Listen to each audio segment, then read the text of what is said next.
पूरे दम ढक उक के कोई काम में अगर कहीं जाना है तो बहुत मुश्किल से जा रहे हैं हम लोग। अचानक बारिश हो गई है, रोड पर भी कीचड़ उचड़ बहुत ज़्यादा हो गया है, काफ़ी परेशानी बढ़ी हुई है।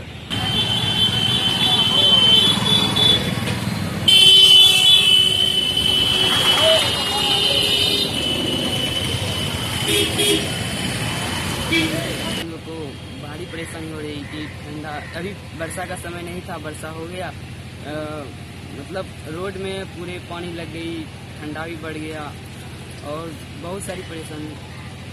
बारिश होने का संभावना नहीं थी, लेकिन फिर भी सुबह से बारिश हो रहा है। कीचड़ लग, रोड सब में कीचड़ हो गया है। स्कूल आने जाने में, कोचिंग जाने में दिक्कत होती है।